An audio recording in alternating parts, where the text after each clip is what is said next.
The book of John, chapter 15, verse 16. Ye have not chosen me, but I have chosen you and ordained you that ye should go and bring forth fruit, and that your fruit should remain, that whatsoever ye ask of the Father in my name, he may give it you. Call halal Yahweh, Bahashem, Hamashiach wa Malak Yahweh Shah, for giving me the spirit and power to do this lesson. Right? I'm gonna make this lesson as short as I can, right? Because I'm still prepping for the Feast of Tabernacles to go back out there this weekend. So, hey, Lord willing, everybody enjoying their Feast of Tabernacles. Lord willing, everybody can keep it to the best way they know how, right? And I'm only talking to the ones who actually keeping it to the best of their ability, right? Because that's why I read the John 15 and 16. The Lord has, if you have the knowledge of this truth, you watch videos, you rehearsing the righteous acts, you have been chosen to bring forth fruit, whether that's fruit as in bringing other people into the truth or bringing forth fruit out of from yourself so that you can glorify the Most High God, right? Because you changing into a new man, and all glory goes to the Most High, whether you want it to or not, because you have to admit that something changed you. And that's where you tell them who changed you. The Lord changed me. Yahweh, Yahweh Shah, not Jesus Christ. I believed on Jesus Christ all my life, and it never changed me. But that name, Yahweh, Yahweh Shah, it changed me. So that all glory goes to that name, straight up. And I can say that for myself, more importantly, straight up. Right? So you have been chosen to bring forth fruit. Like I said, Lord willing, you keeping feast days to the best of your ability. Right? You're not going to be able to keep them perfectly. That's why Yahweh Shah came and justified us. Right? Let me get that right quick. Because we was all falling short on on everything we were supposed to be doing, but now we are justified through Yahweh Shah HaMashiach. Right? So this is 1 Corinthians 6 and 9. It says, know ye not that the unrighteous shall inherit the kingdom of heaven. Remember, Yahweh Shah said that we are the kingdom of heaven. Right? So it starts within us. It says, be not deceived, neither fornicators, nor idolaters, nor adulterers, nor effeminate, nor abusers of themselves with mankind, nor thieves, nor covetous, nor drunkards, nor revilers, nor extortioners shall inherit the kingdom of God. Right? If you have these characteristics, mostly the people that's in the world, right? You have some brothers and sisters that come into the truth that struggle with these characteristics, but struggling and willfully doing is two different things. Understand that. It says, and such were some of you, but ye are washed, right? But ye are sanctified, but ye are justified in the name of the Lord Yahweh Shah. So we need Yahweh Shah. Yahweh Shah is that important. He's that much important. We need him to where when we are keeping these feast days, right? When we keep them wrong, right? Let's say we're keeping it wrong, or we can't keep it fully, right? Yahweh Shah justifies us. He says, Abba, I'm praying to you. They tried. They tried. Now I can't tell you exactly what he's saying, but that's the scenario I'm coming up with. Like he tried. He's trying his best to serve me, right? He's keeping he's keeping your laws through grace that I established on the earth for the Israelites, right? It says, and by the spirit of our God, right, which is Yahweh, because it all goes back to Yahweh that sent Yahweh Shah to give us that grace and truth, right? That's what it's all about. We have been justified, we have been washed, and we have been sanctified. So keep these feast days to the best of your ability, man. And that's what I'm about to go over, how to keep a little bit, because they don't go in specific details on how to keep tabernacles other in Leviticus 23 and Deuteronomy 16. This is the last weekend that you have to uphold this feast day, right? You can't go year by year, day by day, month by month, not keeping feast days and thinking you're going to get saved, because that's the ceremonial law, but it's still a law. And we have to keep them to the best way we know how. Now, let me give one of my favorite scriptures again, right? And I'm gonna bring this out more because it should help encourage you, right? Even though you can't do it perfectly. Like, for instance, I'll give you one about myself. So I can't dwell in booths 7 8 whole days, right? So what I do is I go out there the first weekend, I stay out there the whole entire weekend. I have to be back to work throughout the week. Then the next weekend I go and I finish it off. But throughout that, it tells you to make burnt offerings each day, right? And it says the first day and the last day is holy convocations. So I keep the ones that I can't keep out of that, right? The only thing that I can't do is stay out there 7-8 days. But everything else I can do, I can do an offering, which is cook some food on a stove or on a grill every night. I can do that. I can have a holy convocation with the brothers the first day and the last day. So you can keep these laws. It's just the things that you can't keep, like the burnt offerings. How we're supposed to do it according to the law, we can't keep it like that. But guess what? That's what Yahushua comes in for. That's what Yahushua do. That's what his blood covers. But if you're not keeping them, guess what you're doing to the spirit of grace? And how much of a sore punishment are you going to receive? Right? Hebrews 10:28 all the way down to 30, I believe it is. But this is 1 John 3:7. Little children, let no man deceive you. He that doeth righteousness, right? Righteousness is what? Let me get it. So you will know specifically what righteousness is, right? Deuteronomy 6:25. And it shall be our righteousness. This is what righteousness is what it's saying. And it shall be our righteousness as Israelites, if we observe to do all the commandments before the Lord our God as he had commanded us. That is our righteousness. Now, you also have the righteousness of faith, which is Romans 4:13. But faith without works is dead, so it goes back to the law regardless. So 1 John 3:7, little children, let no man deceive you. He that doeth righteousness, which is the law, is righteous, right? And righteous goes back to justice. You being justified through the blood of Yahushua HaMashiach this time, not the blood of bulls and calves and goats. So it says, he that doeth righteousness is righteous, even as he is righteous. So you are a righteous man if you rehearsing these righteous acts. Rehearse, practice. That's what you have to, but there is no excuse for somebody that's not doing it. There is no excuses for you. What excuse? You gonna blame another man while you not keeping the laws? Or where you not doing what you're supposed to? Or you gonna blame another woman while you're not doing what you're supposed to? Could you feel comfortable standing in front of Yahushua?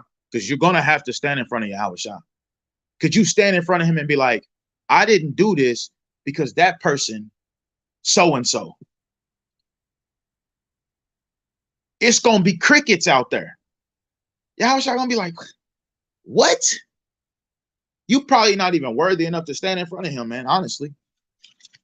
Straight up, man. You have to do whatever you can for the Lord and his body. You have to. Whatever you can. No matter what it is. Straight up. Now, we know there's laws we can't keep being here in captivity. We know this already. That's what the blood of Yahushua can cover. Right? Like the mixed fabrics. What else? When your woman is on her cycle, you can't go rent another apartment or get another house and separate from her for those 14 days, right? You can't do it. Or the food that's being processed and brought to us, we know what's going on with that food. Yahushua told us in Ezekiel 4 that we would eat our food defiled among the Gentiles.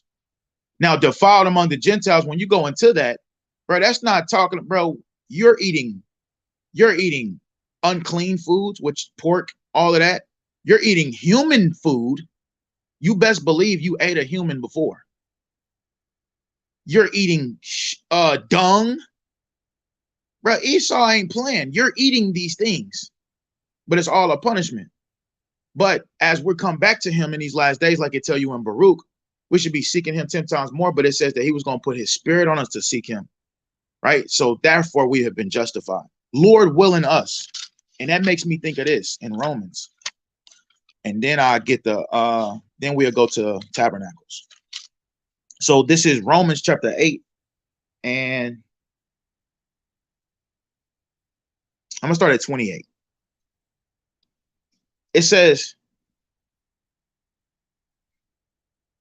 and we know that all things work together for good to them that love God, to them who are the called according to his purpose. Remember, we just read in John 15:16, you don't choose God, he chooses you. And if he choose you, you better bring forth fruit. And if you don't bring forth fruit, you will be another outcast, like you see these brothers falling out the truth. Brothers and sisters falling out the truth, and they justifying why they ain't doing what they supposed to do. No, we know, most importantly, the Lord took his spirit from you. You can say whatever you want, but the bigger picture is you didn't do something you was supposed to do, or you did something you know you wasn't supposed to do. And the Lord took his spirit from you. Therefore, you have no desire to do the laws, statutes, or commandments, or establish your faith, or, in that grace, do what you got to do. The bigger picture is he took his spirit from you. So it says, who are called according to his purpose, right? It says, for whom he did foreknew, right? What did he say in Jeremiah chapter 1? He says, before you was in a womb, I knew you and ordained you a prophet, right? And not only a prophet, you got teachers, apostles, evangelists, pastors, right? You have all of these different characteristics of leaders. But that's what he told Jeremiah. Jeremiah was a prophet. When you go into the New Testament, he ordained Peter, Paul, he ordained them too, but they're apostles, disciples, right? He ordained you to be a disciple. A disciple is a follower of a leader, right? They was disciples when they was being taught by Yahushua. But then when Yahushua's time was up, they became apostles. An apostle is somebody that teaches you. So they went from disciples to apostles, and Lord willing, you can do the same. But it says, for whom he did foreknew, he also did predestinate to be conformed to the image of his son, right? And you being conformed to the image of the son, you inherit the riches, glory and blessings and wisdom and all of these things also. And it tells you that in Revelations 5 and 12. Yahushua is going to break bread with you. He's going to share what he has with you, which was everything. He was given everything. And he's going to share that with you if you follow him. If somebody follow me, I'm going to share what I got with them also. Straight up, man. And I come up with that understanding from following Yahushua. Right? I come up with that spirit from following Yahushua. But let's keep going. It says that he might be the firstborn among many brethren. Moreover, whom he did predestinate, right? Manifest predestination. You was chosen, it manifested. Straight up. That's why some brothers, they come into the truth, hey, as teenagers. I've seen it. So, hey, chill. Let's go to toddlers. Then you have teenagers, they come into the truth. And then you got brothers like me. I came into the truth when I was like 23, 24 years old. Right? I had a whole life. I ain't gonna say a whole life, but I had 20-something years of wickedness. Then you got brothers coming to the truth at 30, 40, 50. But it was manifested for you predestinated to wake up. It manifested eventually. Right? It says, them he also called, right? Remember, John 15 and 16. You have not chosen me, but I have chosen you. He have called you to bring forth fruit. It says, in whom he called, them he justified. Didn't we just read that in 1 Corinthians 6?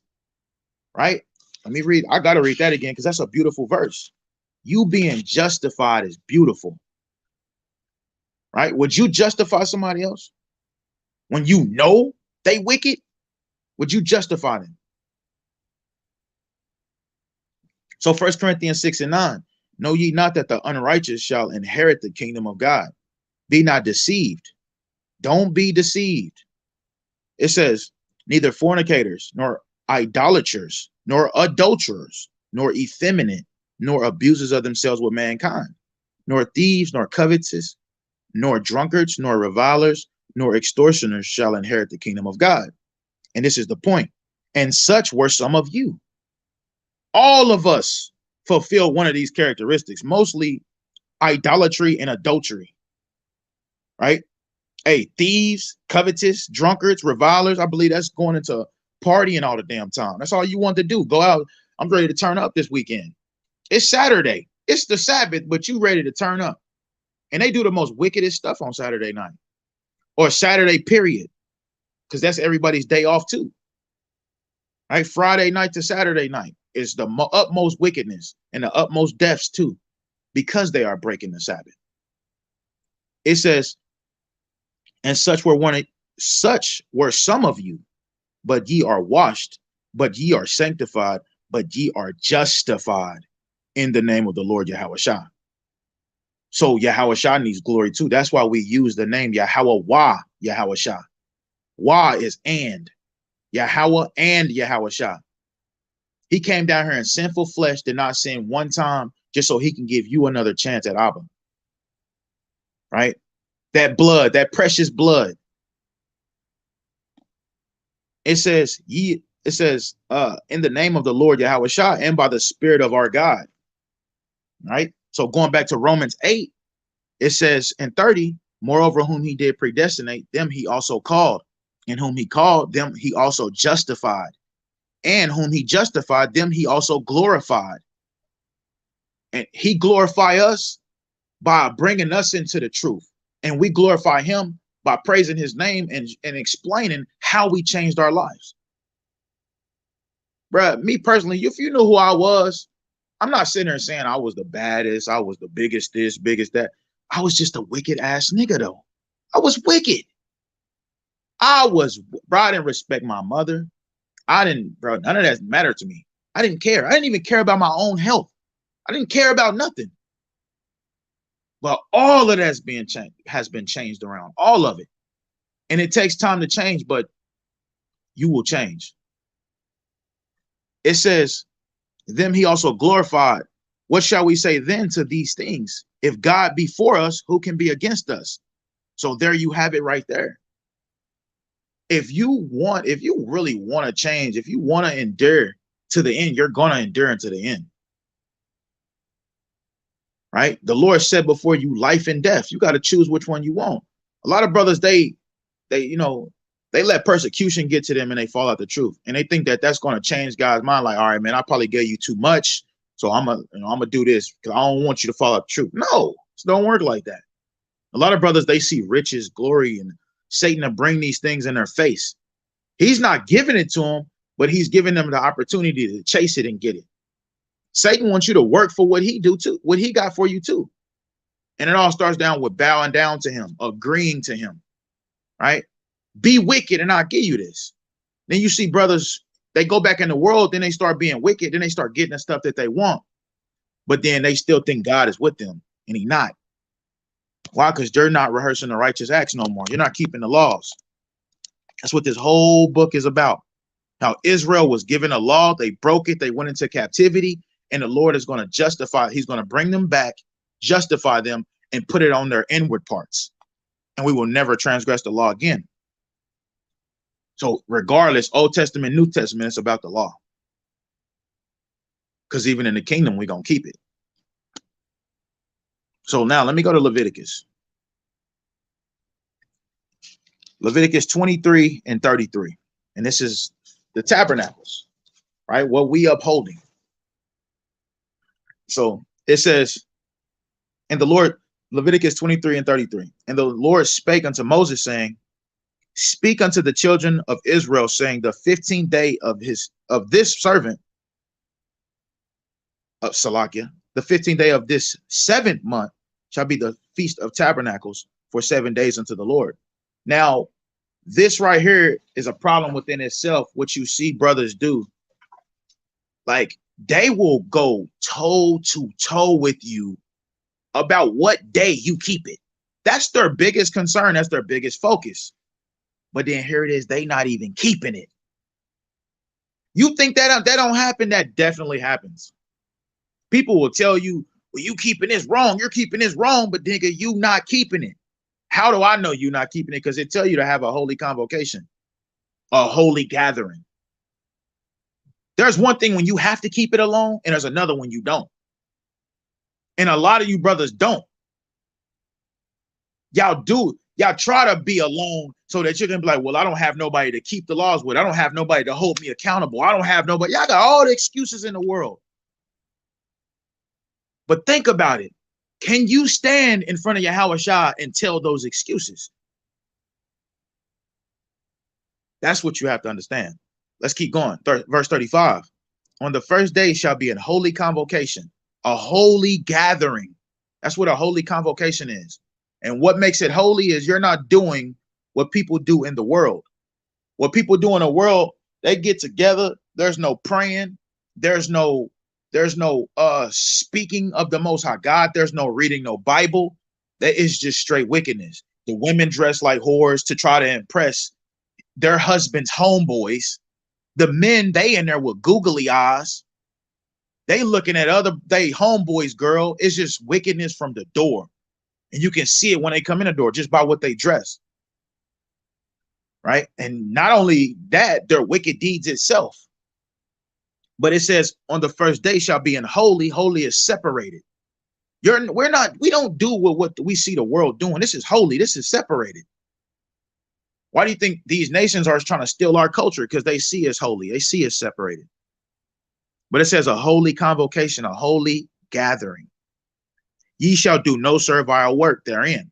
This is where Yahweh Shah HaMashiach come in.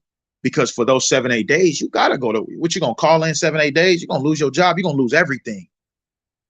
And guess what? You still didn't keep it perfectly. Because what about the burnt offerings? What about all the things that come with it? So you have to keep it the best way you know how.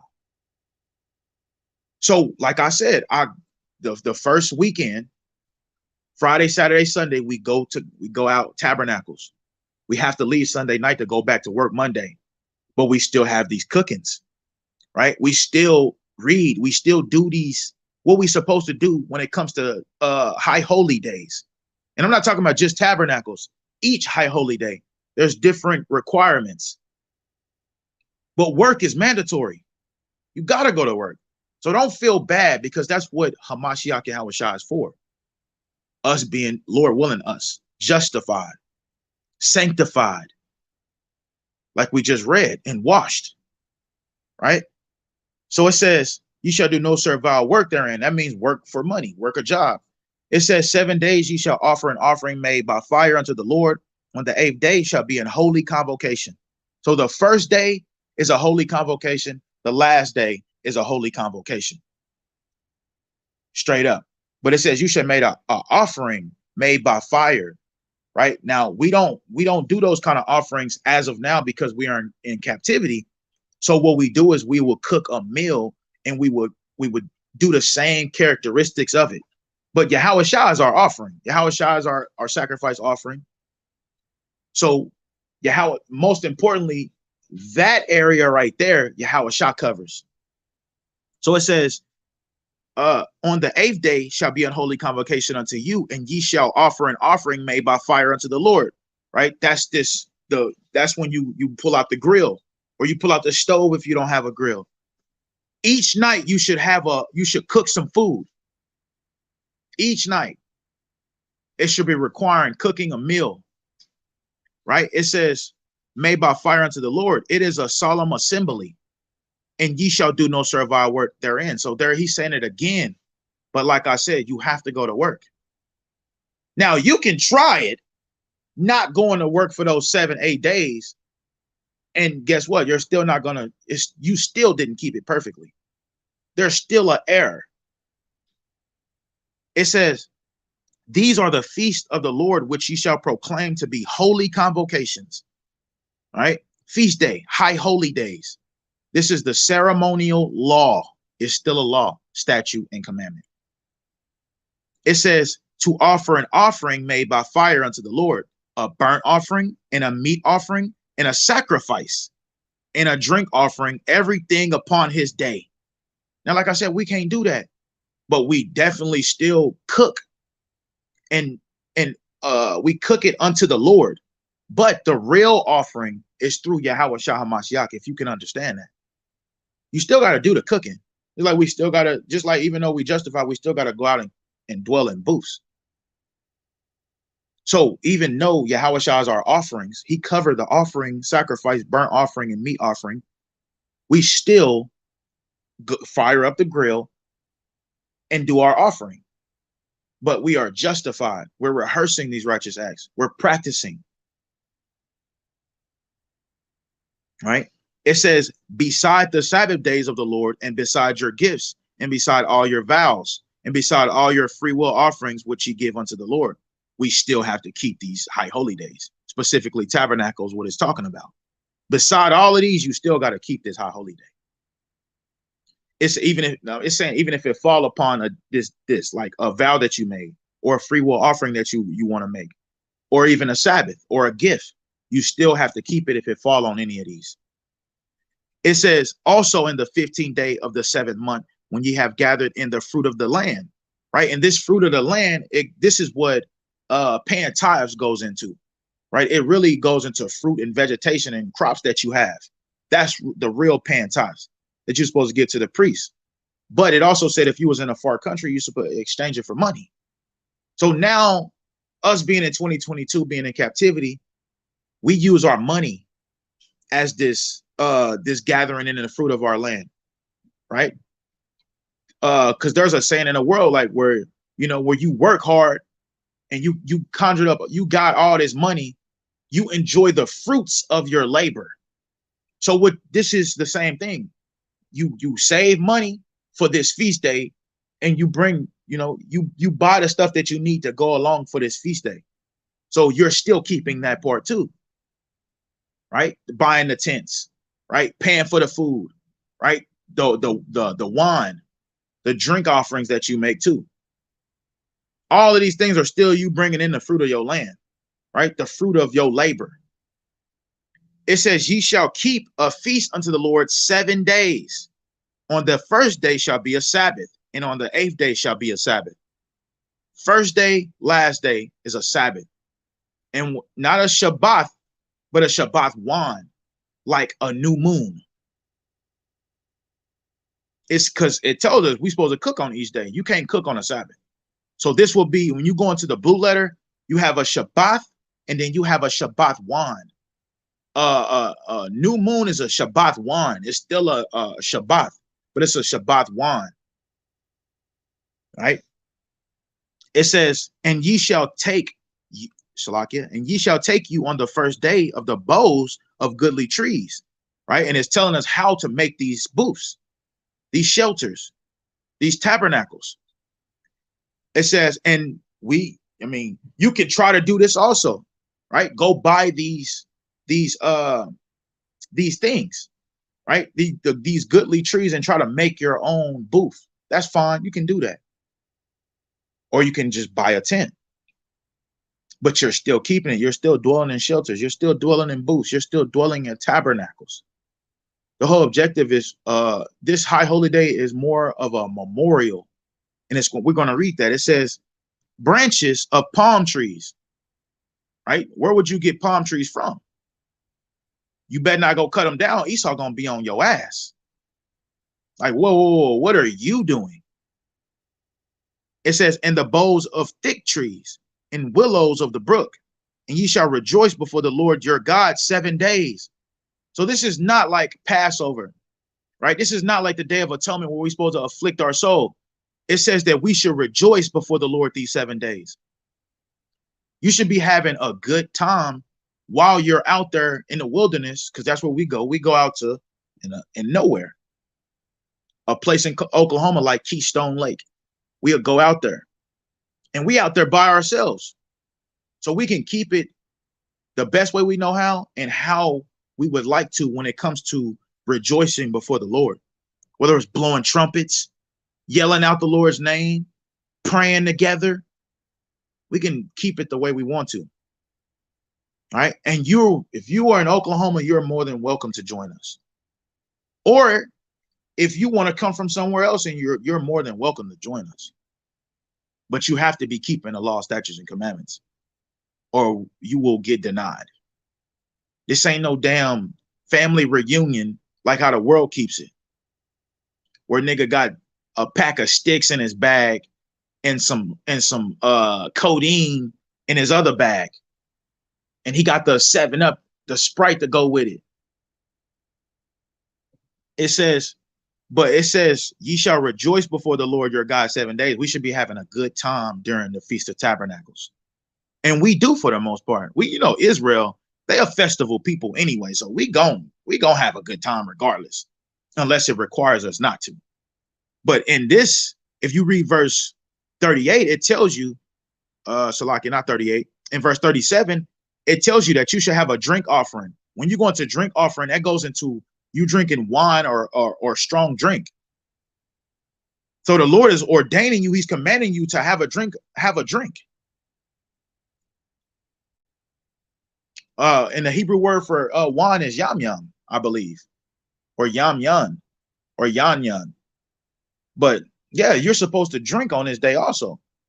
And don't nothing make you rejoice more than drinking some wine. It says, so let me keep going. So it says, and ye shall rejoice before the Lord your God 7 days. Verse 41. And ye shall keep it a feast unto the Lord 7 days in the year.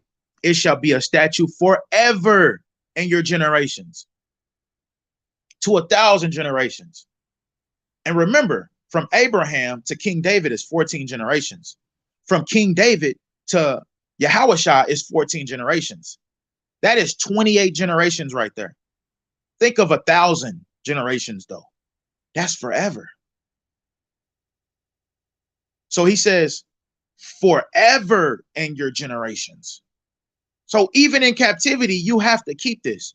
Now, what you're going to say, the Lord didn't know he was going to go into captivity? No, he knew. But that's why he sent Yahushua Mashiach, so we can be justified. So imagine how important Yahushua is. Imagine what's going to happen to the ones who deny Yahushua. You have to be your own sacrifice, because you don't accept the sacrifice that was given unto you, which is the precious blood of Yahushua. They accepted bulls and calves, but they don't want to accept even more precious blood that actually justifies you, because your sins wasn't blotted out when those bulls and calves, when you made that sacrifice. But Yahushua, your sins will be blotted out. But guess what? They don't want Yahushua. They would rather have the bulls and calves. So they don't even understand how important this is, man. So it says, verse 41 again, and ye shall keep it a feast unto the Lord 7 days in the year. It shall be a statute forever in your generations. Ye shall celebrate it in the 7th month. Ye shall celebrate. This is a celebration. This is a memorial. Let's keep going. Ye shall dwell in booths 7 days. All that are Israelites born shall dwell in booths. Whether you're born through the spirit and you coming back through the adoption, or you knew you was an Israelite from the birth. Because there are some that know that they're Israelites from birth. Straight up. He says, all that are Israelites born shall dwell in booths those 7, 8 days, under the grace and truth of Yahushua HaMashiach. And the truth is, the fact of the matter is, you cannot keep it in its perfection in captivity. That's the truth of it. But the grace is that favoritism and that small time period for you to rehearse these righteous acts in these last days. Which one sound better? You trying and rehearsing the righteous acts, you doing righteousness, practicing righteousness, or you not doing nothing and saying because you in captivity? You got to make sense of that on your own, right? But as for me and my house, we will serve the Lord. So verse 43, that your generations may know that I made the children of Israel to dwell in booths. When I brought them out of the land of Egypt, I am the Lord your God. So this is a memorial. This is something to look back on and remember. And you will feel it too. You dwelling in booths, you sleeping in that tent, you'll remember, right? Why? Because you're in captivity now, but you're going off somewhere to go dwell in booths. And it'll give you that feeling, man.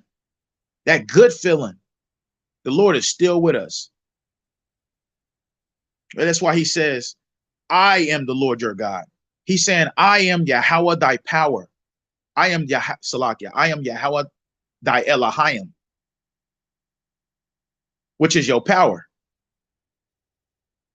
Straight up, man. And you have to, we got to keep these feast days, man. It's just like, if you don't use your power, you don't utilize your power, then you are nothing. Like a chainsaw, not a chainsaw. Let's say a lamp, a light. That light is worth nothing if it's not plugged into the power socket. It's worth nothing. So you got to utilize that power. And your power told you to keep his laws, statutes, and commandments in order for your light to come on. So let's keep going.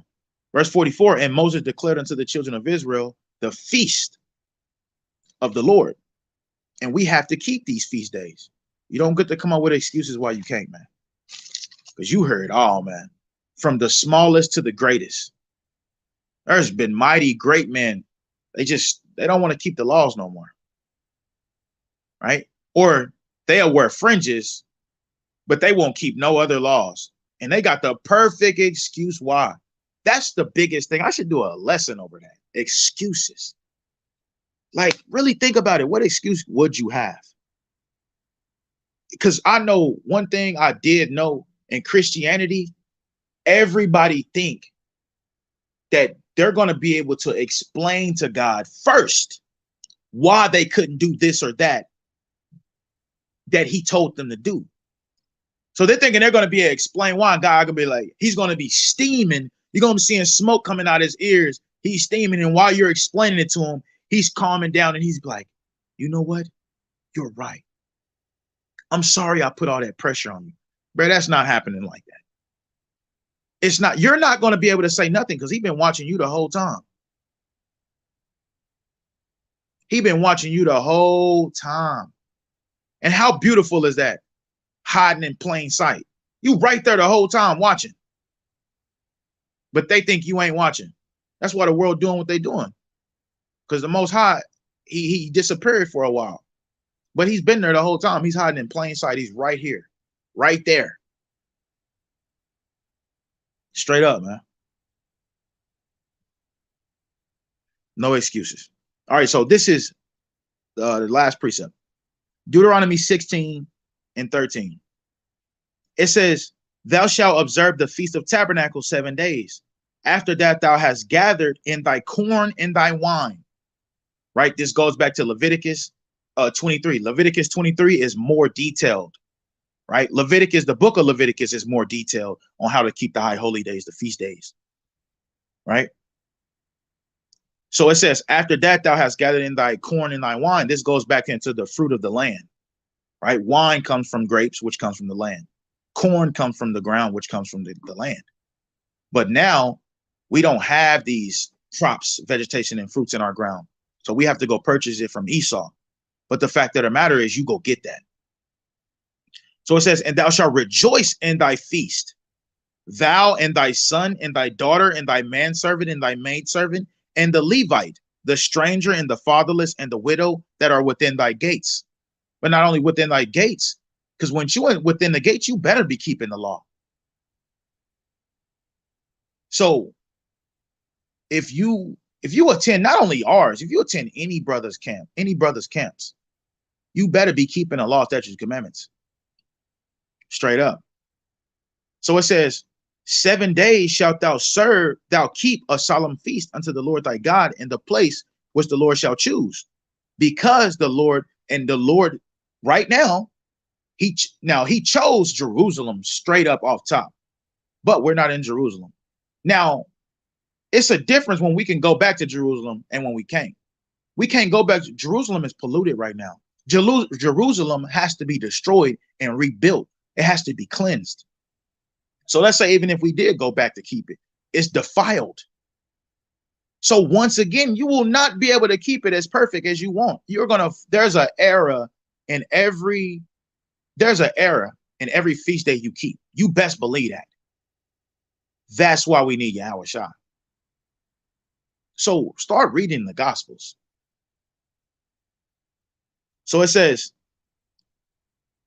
7 days, 15 again, 7 days shalt thou keep a solemn feast unto the Lord thy God in the place which the Lord shall choose, because the Lord thy God shall bless thee in all thine increase. And I'm pretty sure all of us can vouch and say, I can say for myself, bro, I don't have a lot, but I'm content what I have. I have everything I need. I can boldly say that. And Lord willing, I hope you take that as me boasting in the Lord. I can boldly say I have everything I have. Everything. I don't have everything I want. I have everything I need. Straight up. I don't lack anything. From the family, from the car, from the house, right? From the food, from the clothing, washer and dryer, TV, whatever. I don't lack none of it. So be happy for what you got, right? So the Lord has blessed my increase, me specifically. And it says, and in all the works of thine hands. And we can go into that and the spiritual side of you doing his work also. But also he gave you the members, the body parts to actually perform these duties to bring in revenue, right? Back then you would be tilling the ground to plant fruits, vegetation, and crops, right? He blessed your hands to do that. But now he blessed your hands to work for these Edomites, which in the captivity we're in, to work for these Edomites and not be flawed, right? It says, therefore thou shalt surely rejoice. So you need to be rejoicing in the Feast of Tabernacles. You shouldn't be sad at all, man. You should be happy to keep these high holy days. Because guess what? Let's stay in Deuteronomy, but let me get this. This should help you. Deuteronomy 28. Yes, Deuteronomy 28. We're going to go to why these curses are upon us, right? I want you to take real good heed of this. Deuteronomy 28. And let me start upon, I'm going to start on 45. It says, moreover, all these curses shall come upon thee and shall pursue thee, which is chase you and overtake thee till thou be destroyed. And we are destroyed. Because thou hearkenest not unto the voice of the Lord thy God to keep his commandments and his statutes, which he commanded thee, right? Even in captivity, you rehearsing the righteous commandments. Here it is, you rehearsing the law of Esau, and 4,000 laws he have, and you not a felon. But the Lord only has 613, which 90 of those goes back to the priest. So that's off the list. So less than 613 commandments, but you can't keep none of those. We can't keep those. That is crazy for you to say that, man. It says, and they shall be upon thee for a sign and for a wonder, and upon thy seed forever. These curses. Now, this is the point I was getting right here. Because thou servest not the Lord thy God with joyfulness. We kept the laws, the ceremonial, the moral, right? We kept these high holy days, these feast days, because we had to, not because we wanted to, right? The Lord gave us these as memorials to have a good time, to be festival. But look at the festivals we do rejoice in. Family reunions, cookouts, right? Shit, even funerals. We rejoice in these things. And a wickedness. They don't have nothing to do with the Lord. It says, I think the only one that has something to do with the Bible is a funeral. And that's sad. It says, and they shall, Salakia, verse 47, because thou servest not the Lord thy God with joyfulness and with gladness of heart for the abundance of all things. So there you have it. That is one of the curses. The curses are put upon us because we did not serve him with joyfulness and gladness of heart. Because we reading in Deuteronomy 16 and we read it in Leviticus 23. He told us to rejoice in his feast day. It said rejoice in the Lord in both chapters, Leviticus 23 and in Deuteronomy 16 and 15, what we reading. He says, therefore thou shalt surely rejoice. But in the curses, he said that he's going to put the curses on us because we didn't serve him in joyfulness. We served him because we had to. So now we have a better understanding. You're supposed to be having a good time in these feast days. Straight up. But I'm going to keep going. I'm going to read the next verse too on Deuteronomy 28. So I'm going to read through 47. Because thou servest not the Lord thy God with joyfulness and with gladness of heart for the abundance of all things. Therefore shalt thou serve thine enemies, which the Lord shall send against thee in hunger. So when we keep these high holy days, guess who we got to go to get this food? our enemy. It says, and in thirst, when we thirsty for these high holy days, which is our drink offerings that we are commanded to keep to, right? Or water, guess who we got to go to? Our enemy. And in nakedness, which is our clothing, right? Because you need that. Like, you know, it's cold during tabernacles. So your sweatpants, right? Your coats, your gloves, right? Your face mask. You have to go to the enemy to get these things, to uphold this feast day, these feast days. It says, and in one of all things, right? Bug spray, flashlights, all of the things to keep these high holy days, you got to go to him in one of all things, right? Whether it's a damn skillet and you don't have a grill and you got to use the grill that's out there, so you put a skillet on it. You got to go to the enemy. It says, and he shall put a yoke of iron upon thy neck until he have destroyed thee. And we are destroyed to the fact that we don't even want to keep the high holy days. We would rather keep Greek and Roman fashions on a daily basis. They rejoice in that, but they do not rejoice in keeping the Lord's high holy days, which is way better. You can actually go to a high holy day and you ain't got to worry about hatred from other brothers. You don't have to worry about women being thoughts out there. They bending over in front of other brothers. They out there twerking, looking at other brothers. They sitting down over there with their husband's homeboy. They over there by themselves talking and laughing. We don't see those kind of things at the Lord's high holy days. Because you damn sure see that when you come to these get-togethers in the world. You can't even take your girl to a damn family reunion because your uncle, he willing to give her a couple of hundred or a couple of $1,000s to sleep with him. Don't think that don't be happening, man. Nephew, you got you a good one right there. And he didn't got a couple of drinks in him. Now he talking to her. Man, that's my nephew. I remember when that nigga used to pee in the bed. I remember when he used to do this and that. That stuff happens. That's real life right there. Straight up. So Khan, man, hey, Lord willing, you was edified. Now let me pull out this. Let me pull out this. I can close out on this.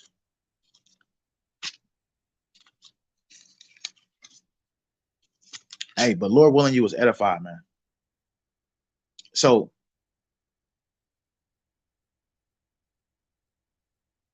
I can. Romans 15:12. Okay, it's right here. All right, so this is the book of Romans, chapter 15, verse 4. For whatsoever things were written aforetime, which is the Torah, the Tanakh, the Gospels, and the rest of the books, the letters of Paul, right, of James, of John, the Revelator, all of these books that they was written aforetime. But guess what?